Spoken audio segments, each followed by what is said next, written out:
With all the speakers well on their way to being put in, it's time to move on to the next project for me, which is getting the amplifiers put into the car, building the amp rack, that kind of thing.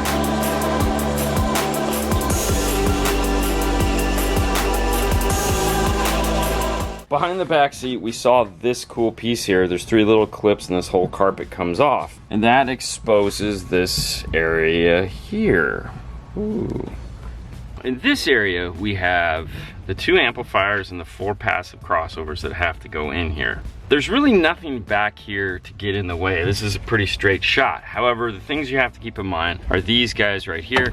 There's a bar that comes in here and locks into place. These are the locks right here that we reach behind and pull back. So we have to make sure we stay out of the way there. The other thing too is that we want to put the carpet back in some capacity, because this creates a lot of noise. Whatever we build, we're then gonna cut the carpet around to put it back into place, because we know we're not gonna be up here and there's no reason to have that exposed. We wanna cover these too, because noise will come through those that we don't need. Now keep in mind, there's a big seat in front of them. Over here in the corner, you still might hear some of that road noise, which we don't wanna hear. My thinking initially, just right off the top of my head, is I'm just gonna build a long panel that comes across here, comes up to this. This is gonna be what we're gonna attach it to, because this is double metal.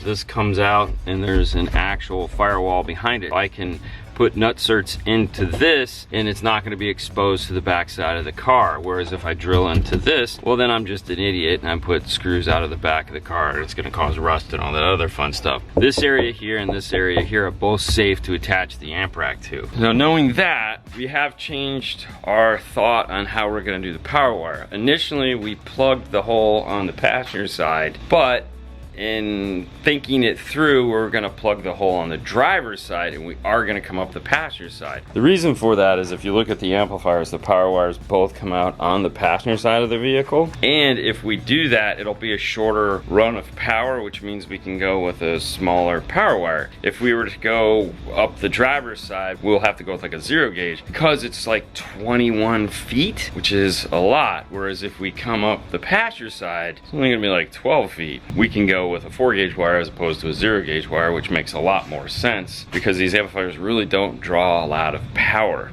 The plan is lay everything out here on the bench and then figure out what I need to cut to go in there. So let's get started. So my plan is this. 2 amplifiers are going to sit here directly in the middle, power wire out the bottom, RCA's out the top. Crossovers are going to go left and right, so we'll have left crossovers, right crossovers, and whatnot. And then over here off to the side will be a power distribution fuse holder, because this one has a fuse, this one does not, so that means I'm going with a fuse distribution block for the power. This is a steel truck, not an aluminum truck, so we can ground it in the back at a factory ground point somewhere. We don't have to worry about that. I'm going to cut a piece of 1/4 inch material. I haven't decided which kind yet. It's going to be 36 by 15, and that will give me enough to attach it at the top and tongue into the bottom. I cut my panel to size. Before I take it over to the workbench and start adding equipment to it, I'm adding in my screw points via nutserts. Now if you've never seen a nutsert before, it's this little piece right here. It's kind of like a rivet, but it threads on, and because it threads on, you can put it into metal or plastic or something like that, and when you squeeze these 2 handles, it'll make it permanently mounted in there, and I can put a screw into it,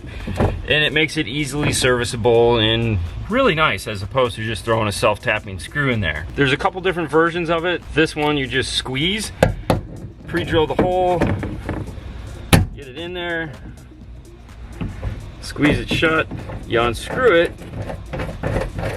and now I have a nut inserted, nutsert, into the metal that I can put 3 screws into this amp rack and hold it into place.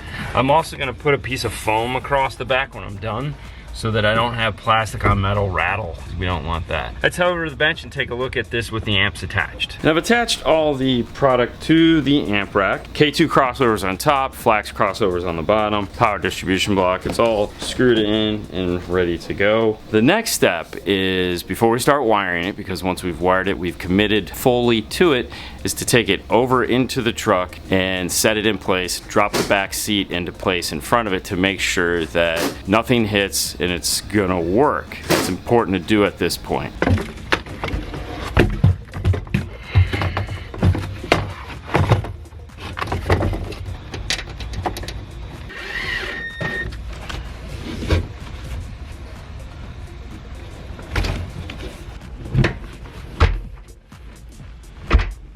Do you have a light over there? All right, we're good. The amplifiers will fit. Nothing from the seat is gonna get in the way of it. So things are progressing great on the amp rack. I'll get it back out of the car, get it over to the bench, and we'll start the wiring process, which I'm just gonna jump ahead on that one. We'll explain what we've done when we get back. And there we have it, the wiring is complete.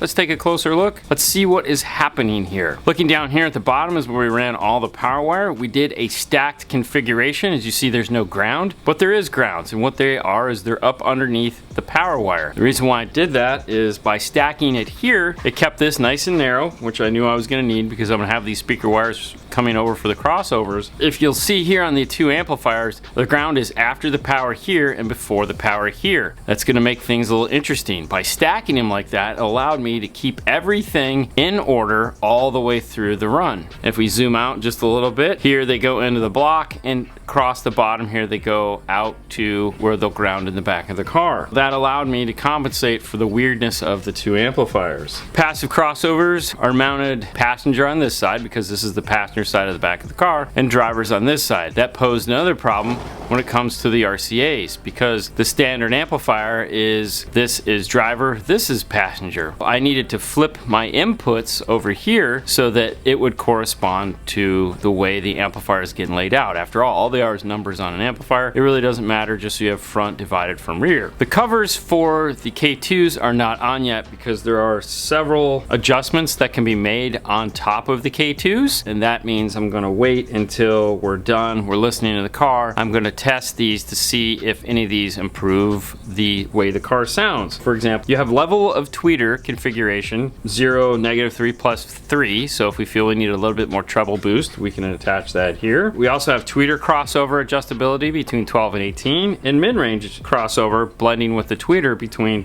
12 and 6. Then they have this other one over here, which is called tweeter shelf. So there's several adjustments that can be made to help it sound better. So with our tweeter way up in the A pillar and the mid-range down in the door, some of these may help it sound a little more full up front. But we'll wait to put the covers back on until we're done there. Subwires coming off to the bottom. This has a left and right speaker cup, so we ran a left and right wire, then terminated the ends with some ferrules. All of the wires run out to the sides. If you come over and look at this end, here we have the rear speaker wires that are going to get attached in that rear C pillar area, and then all of the front speakers run up to the front. On the end here we have white with orange and white with black. White with orange will be for the tweeters, and white with black will be for the mid bass. Same with the gray, same configuration.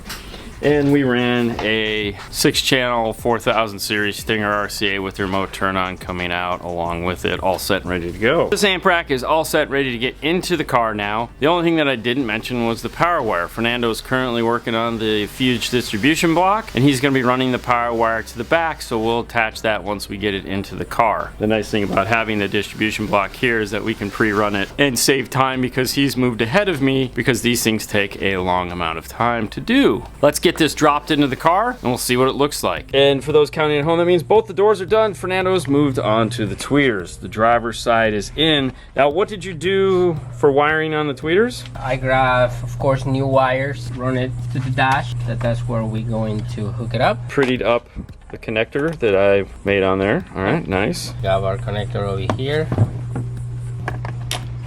And up into place it will go. The reason why we ran the tweeter wires into the dash is he said that's where we're gonna make our connections. We're running 4 wires up front, 2 mid-bass, 2 tweeters, and it's easier just to have them go to the same spot where all the wiring is gonna come into. In the rear, we showed you this wire here for the tweeter. And in doing that, we thought about it a little bit and we're like, you know what, since we're right here, it would make more sense if we just grab the 2 mid-range there instead of running them all the way up. Because we have those C-pillars off, so there's no reason not to. The plan is to make the connection for the mid-range and tweeter right next to one another in the back there, and that'll just cut down on the amount of wires we have to run, because we do still have to run quite a few of them.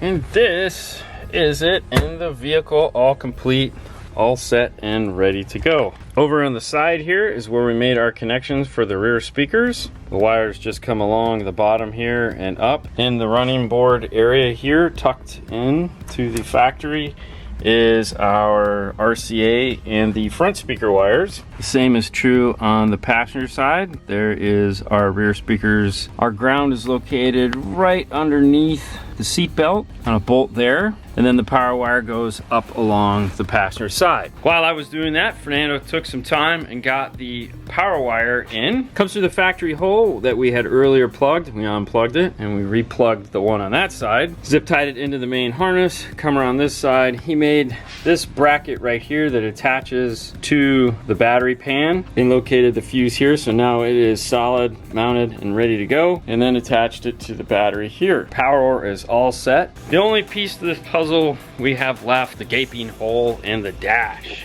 This one here, and what Fernando's doing right now is it had this steering wheel control interface in it that was hardwired, so he's going back in like he did way at the beginning of this video when we fixed that kick panel over there, and he's fixing the factory harness, retaping it up and getting it back to factory.